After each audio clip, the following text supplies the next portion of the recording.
సాయుధ్య స్థితిని ఎలా పొందుతాడు? ఈ శరీరము దానికి కారణమైంది. ఇంత గొప్ప శరీరాన్ని ఇచ్చినటువంటి తల్లిదండ్రుల యొక్క రుణం తీర్చుకోవాలి.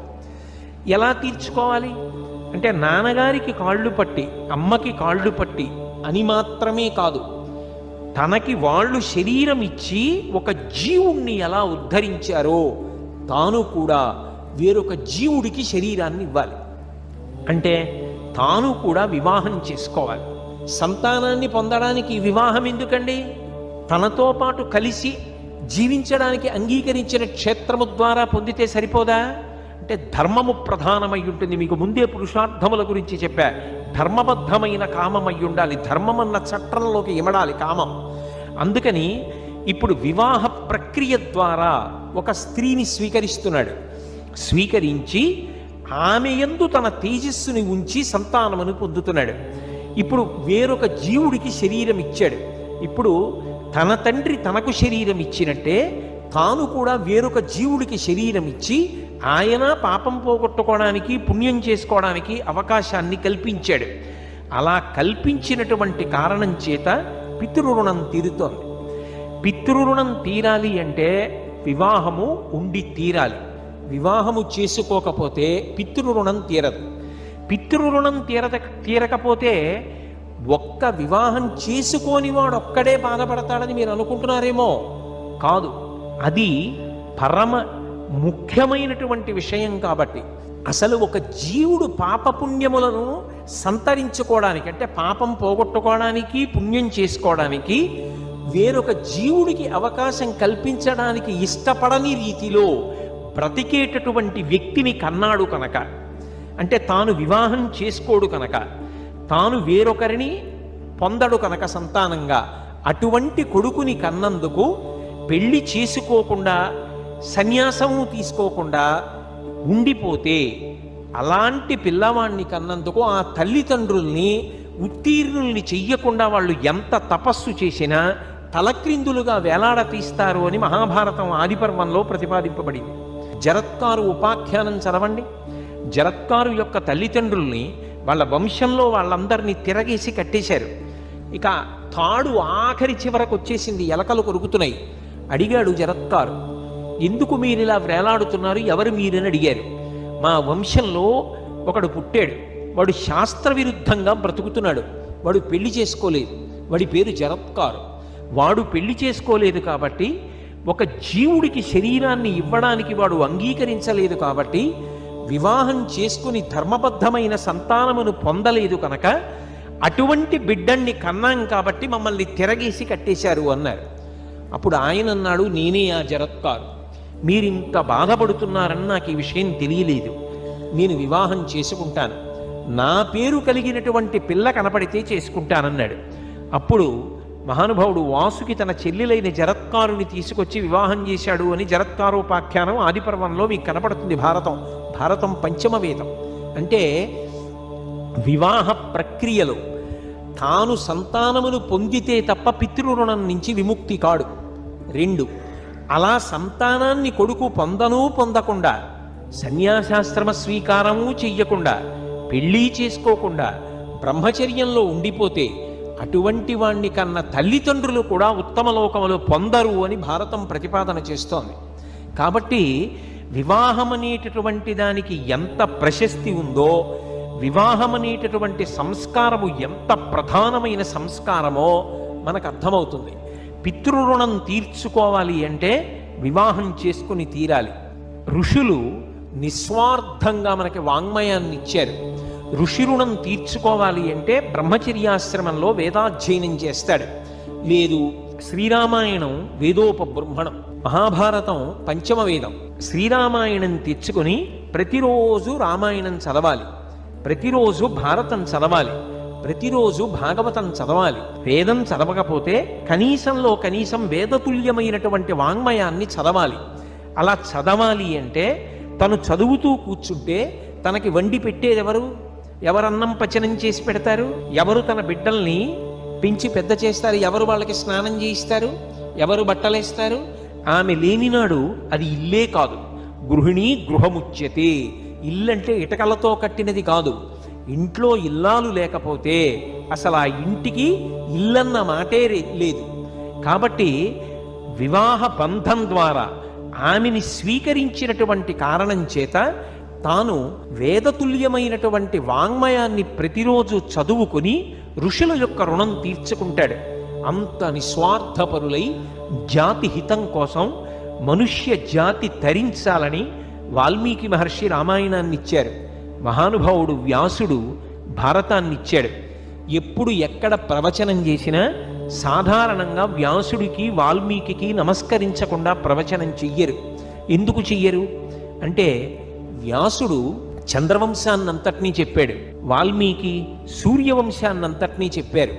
వాళ్ళిద్దరూ సూర్యచంద్రుల యొక్క వంశాలు చెప్పి ఇతిహాసములను, రామాయణము వేదోపబృంహణము, పంచమ వేదము భారతము, వేదతుల్యమైన గ్రంథములు వేదం చదువుకోని వాళ్ళు కూడా చదువుకోవడానికి వీలుగా ఇచ్చారు. వాళ్ళేం సత్కారాలు కోరుకోలేదు, బిరుదులు కోరుకోలేదు, తాంబూలాలు కోరుకోలేదు. వాళ్ళు కోరుకున్నది ఏమిటంటే, మా జాతి హితం కోసం మేము ఇస్తున్నాం ఈ గ్రంథాలు, చదువుకుని మనుష్య జాతి ఉద్ధరణ పొందాలి అని కోరుకున్నారు. అటువంటి ఋషిప్రోక్తమైన వాంగ్మయాన్ని చదువుకోవాలి అంటే వివాహ సంస్కారమును పొంది భార్యని స్వీకరించాలి, ధర్మపత్నిని స్వీకరించాలి. అలా స్వీకరిస్తే ఆమె ఇతర వ్యవహారములను నిర్వహిస్తున్న తాను ఋషి రుణం తీర్చుకోగలుగుతాడు.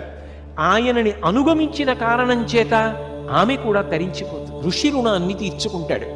మూడవది దేవరుణం.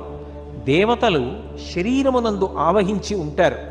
దేవతల యొక్క అనుగ్రహం చేతనే వర్షములు పడుతున్నాయి, దేవతల అనుగ్రహం చేతనే పంటలు పండుతున్నాయి, దేవతల యొక్క అనుగ్రహం చేతనే తిన్నది జీర్ణమవుతోంది, దేవతానుగ్రహం చేతనే ధారణయందు చదువుకున్నవన్నీ కూడా నిలబడుతున్నాయి.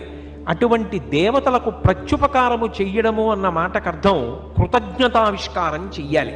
ఎలా కృతజ్ఞత చెప్తావు అంటే, యజ్ఞయాగాది క్రతువులు చెయ్యాలి. ఆ యజ్ఞయాగాది క్రతువులు చేస్తున్నప్పుడు స్వాహాకారంతో హవిస్సునివ్వాలి.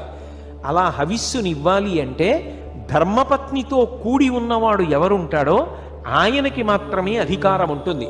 ధర్మపత్ని సమేతస్య అంటారు. పూర్వం క్షత్రియులకు, రాజులకు అనేక మంది భార్యలు ఉండేవారు.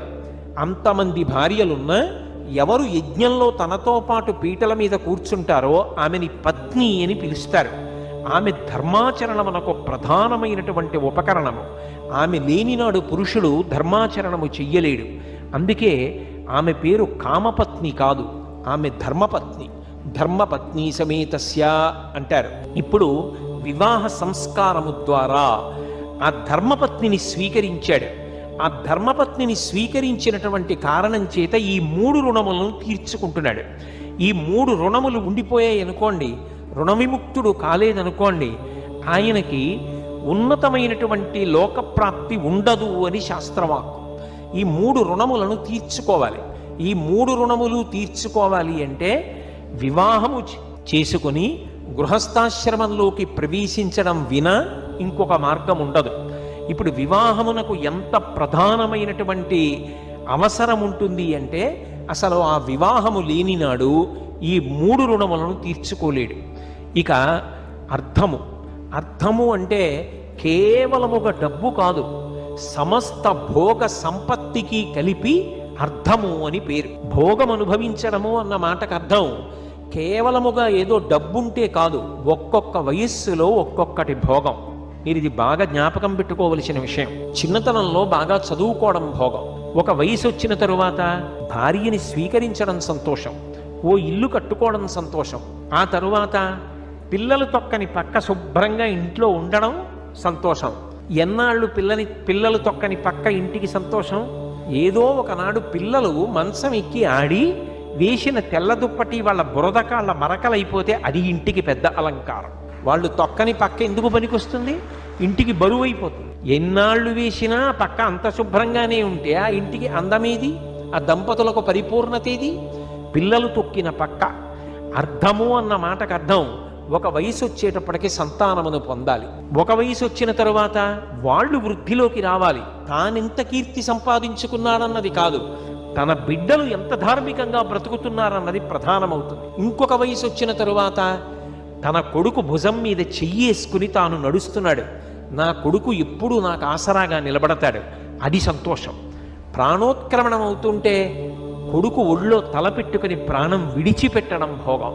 ప్రాణం విడిచిపెట్టిన తరువాత కొడుకు రుద్రభూమి యందు ఆనందహోమం చేస్తూ, నాన్నగారు ఇంక ఈ శరీరాన్ని వదిలిపెట్టి వెళ్ళిపోండి, ఇది జరా భూయిష్టమైపోయింది, ఇది ఇంకా ఉపకరించదు నాన్నగారు, మీరు వేరొక ఉత్తమమైన శరీరాన్ని పొంది ఉత్తమ కర్మలు ఆచరించండి అని ప్రార్థన చేసి విడుదల చేస్తాడు. అది భోగం. ఒక్కొక్క వయస్సులో ఒక్కొక్క భోగం. అన్నిటికన్నా ప్రధానమైనటువంటి భోగోపకరణం ఇది సంతానం. సంతానము కలిగిన కారణం చేత మనిషి పూర్ణత్వాన్ని పొందుతాడు, గొప్ప ఊరట పొందుతాడు. నాకే నా బిడ్డలు ఉన్నారని ఒక గొప్ప ధైర్యాన్ని పొందుతాడు. అటువంటి సంతానమును పొందడం అంటే పురుషుడు ఎవరో ఒక స్త్రీ ద్వారా పొందడం కాదు, అటువైపు నుంచి ఇటువైపుకి అంతే. ఎలా పొందాలి అంటే ధర్మబద్ధంగా పొందాలి. ధర్మబద్ధంగా పొందాలి అంటే స్త్రీ పురుషుల మధ్య వివాహ సంస్కారం ఏర్పడాలి. వివాహ సంస్కారము ద్వారా వారిద్దరూ దంపతులు కావాలి. ఇప్పుడు ధర్మబద్ధమైనటువంటి పత్ని, ధర్మపత్ని, ఆమె రాశీభూతమైనటువంటి ధర్మస్వరూపం. అందుకే ధర్మపత్ని సమేతస్య. ఇప్పుడు ఏమైంది? ఆయన కామము ధర్మము చేత ముడిపడింది. ఒక వయసు వచ్చిన తరువాత లింగభేదం తెలుస్తుంది. పరమేశ్వరుడిచ్చినటువంటి వరం అర్ధనారీశ్వర తత్వంలో స్త్రీకి పురుషుని యందు, పురుషునికి స్త్రీ యందు అనురక్తి కలుగుతుంది. ఆ అనురక్తి కలిగినప్పుడు అది ధర్మము చేత సంస్కరింపబడాలి. అర్ధనారీశ్వర తత్వంలో స్త్రీకి పురుషుని యందు, పురుషునికి స్త్రీ యందు అనురక్తి కలుగుతుంది. ఆ అనురక్తి కలిగినప్పుడు అది ధర్మము చేత సంస్కరింపబడాలి, ధర్మచక్రమునందు ఇమడాలి. ఇప్పుడు ధర్మబద్ధమైన కామము ఆమె యందు ఉంచుకున్న కారణం చేత, పత్ని యందు కామము ధర్మబద్ధమైన కారణం చేత ఉత్తమమైన అర్థము కలుగుతోంది. ఏమిటా అర్థం అంటే కొడుకు పుడుతున్నాడు, కూతురు పుడుతోంది. ఇప్పుడు ఆ కూతురికి పెళ్లి చేశాడు. తాను తన ముందు 10 తరాలు, తన వెనక 10 తరాలు తరించాయి. కొడుకు పుట్టాడు. తన తర్వాత కూడా ఇంటిలో పూజ చెయ్యడానికి, ఆ ఇంట్లో గోత్రనామాలు వినపడ్డానికి, తన శరీరం పడిపోయిన తరువాత తనకి అంత్యేష్టి సంస్కారం చెయ్యడానికి ఒక వ్యక్తి ఉన్నాడు. ఆత్మ వై పుత్రనామాసి అంటుంది వేదం. తానే పుత్ర రూపంలో ఈ భూమి మీద తిరుగుతూ ఉంటాడు. కాబట్టి ఇప్పుడు గొప్ప అర్థము ధర్మము నుండి ప్రభవించింది. ధర్మపత్ని నుండి కొడుకు కూతురు అనబడేటటువంటి గొప్ప అర్థము, భోగ సంచయము పురుషుడికి కలుగుతోంది. కాబట్టి వివాహం అనేటటువంటి సంస్కారము లేకపోతే ఎలా ధర్మబద్ధంగా వీళ్ళిద్దరూ కలిసి ఈ ప్రయోజనాల్ని పొందగలుగుతారు? అలా పొందని నాడు సాధ్యము కాదు. పైగా మీరు ఇంకొకటి ఆలోచించండి, అర్థము అంతవరకే కాదు, తను ఎంత డబ్బున్నవాడైనా కావచ్చు, ఎంత శక్తి కలిగిన వాడైనా కావచ్చు, కానీ తనకి ఇక్కడ ఏది ఉన్నదో ఇక్కడ ఉన్నదాన్ని పుణ్యంగా మార్చుకోవాలి అంటే అలా మార్చుకోవడానికి ఉపకరణం ఒకటి ఉంటుంది. కాబట్టి కోట్ల రూపాయలు ఉన్నాయనుకోండి, నేను వెళ్ళను, కానీ వెళ్ళాను అనుకోండి అమెరికా వెడితే అక్కడ ఒక కప్పు కాఫీ తాగడానికి డబ్బు పనికిరాదు. నేను దాన్ని డాలర్లుగా మార్చుకుని అమెరికా వెళ్ళాలి. అప్పుడు అక్కడిస్తే దాని వలన నాకు కావలసిన ఫలితం వస్తుంది. ఏదో నేను అడిగింది ఇస్తారు, ఆ కాఫీయో టీయో మజ్జిగో అక్కడ తాగొచ్చు. ఈ డబ్బు పట్టుకెళ్ళి అక్కడ అడిగితే ఇవ్వరుగా. ఇక్కడ నీ దగ్గర ఎన్ని ఉన్నా దాన్ని పుణ్యంగా మార్చుకోవడానికి ప్రధాన ఉపకరణం ఎవరు అంటే ధర్మపత్నియే. నా దగ్గర డబ్బుంది, యజ్ఞం చెయ్యాలి, ఆమె ఉండాలి. ఆమె ఉన్ననాడు ధర్మపత్ని సమేతస్య, ఆమెని పక్కన కూర్చోపెట్టుకుని నేను యజ్ఞం చెయ్యాలి. దశరథ మహారాజు గారంతటి వాడు కౌసల్యా సుమిత్ర కైకేయితో కలిసి యజ్ఞం చేశాడు.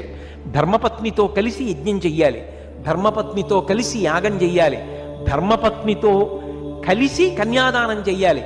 తన కడుపున పుట్టిన కూతురే అయినా ఆమె లేదనుకోండి, ఆ కన్యాదానం పీటల మీద కూర్చునే అధికారం తనకి లేదు.